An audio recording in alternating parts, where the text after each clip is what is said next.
C'est plus que la menace d'un nuage de cendres qui plane sur l'Europe, c'est carrément celle d'une crise. Pour essayer de comprendre les conséquences de la crise grecque sur notre économie, j'ai le plaisir de recevoir ce soir un chercheur de l'école d'économie de Toulouse, Marc Ivaldi. Bonsoir, merci d'être sur notre plateau. Bonsoir. C'est donc en Grèce que tout a commencé. Alors pour commencer par le début, est-ce que vous pouvez nous expliquer les origines de cette crise? Comment tout a commencé? Bon, la Grèce a un déficit croissant de son budget, une dette qui augmente et petit à petit une situation où elle devient incapable de rembourser puisqu'on commence à lui prêter à des taux de plus en plus élevés. Il faut voir que la situation est grave.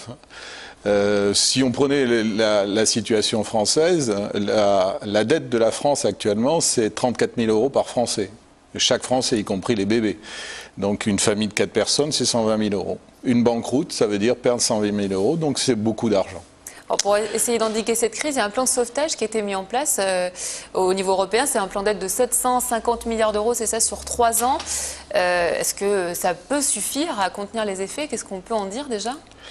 Bon, il y a eu deux temps. Il y a eu un premier temps où on a mis en place un premier plan pour prêter avec le FMI et l'Allemagne, la France et un certain nombre d'autres pays, 45 milliards à la Grèce et 140 milliards sur 3 ans. Mais parce qu'on avait attendu. Parce qu'en fait, on n'a pas une bonne gouvernance en Europe, une gouvernance économique. Les marchés ont été encore très instables, hésitaient. Et en plus, quelques erreurs. On a vu une baisse assez incroyable à Wall Street, a fait que ça a entraîné encore un peu plus d'incertitude. Donc il y a eu une décision ce week-end de faire un plan qui est extrêmement ambitieux, très puissant. L'élément essentiel, il y a 3 éléments dans ce plan. Le premier, c'est de permettre à la Banque centrale européenne d'acheter de la dette des pays. Et donc le problème est très simple. La Grèce ne trouvait pas à financer sa dette, donc à ce qu'on lui prête, et donc le taux d'intérêt augmentait, et donc on allait de plus en plus vers un prix infini. Et c'est parce qu'il n'y avait pas d'acheteurs. Donc la banque centrale se substitue, il y a donc un acheteur et un vendeur, et un prix peut se faire.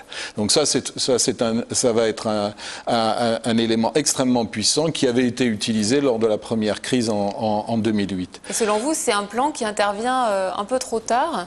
On a mis du temps à intervenir? On a mis un peu de temps à intervenir, probablement beaucoup de temps. Ça montre une chose, ça montre que l'Europe a des problèmes de gouvernance économique. En même temps, ça montre, parce que les décideurs finalement ont pris une décision, qu'on ne peut régler ce genre de problème systémique qui touche l'ensemble des pays de la planète très très vite, qu'on a besoin de coopération très forte, très organisée, et c'est vers quoi il va falloir aller un peu plus dans le futur.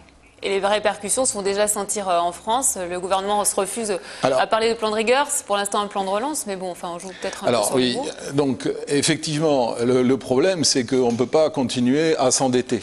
On s'est beaucoup endetté sur la première crise. On va automatiquement continuer à s'endetter à cause des retraites.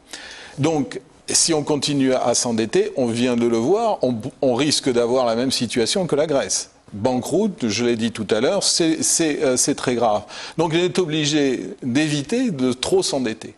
Mais dans le même temps, on est obligé de continuer à faire fonctionner l'économie. On est obligé de continuer à investir. On est obligé, parce que c'est la seule solution qu'on connaisse bien, d'investir dans les universités. Je suis universitaire, on va me dire que je prêche pour ma paroisse, mais il est clair que pour avoir de l'innovation dans les entreprises, pour faire de nouveaux produits et avoir de nouveaux marchés, il faut investir et il faut développer de la recherche. Donc si vous voulez, ce problème de gestion entre pas trop de dettes, parce qu'il faut avoir la possibilité qu'on nous prête, et en même temps continuer à pouvoir investir, est assez compliqué. Donc la seule solution, eh bien, c'est de réduire les déficits, les dépenses qui sont, entre guillemets, qu'on dit inutiles. Il faut surtout éviter d'augmenter les impôts. C'est beaucoup plus facile à faire. C'est ce qu'on fait en général, mais la meilleure solution, et c'est, j'espère, la solution que le gouvernement essaye de mettre en place, c'est de réduire ces déficits. Bon, c'est un vaste sujet, malheureusement. Là, c'est la fin de l'interview. Je vous remercie en tout cas d'être venu. Je rappelle que vous êtes chercheur de l'école d'économie de Toulouse.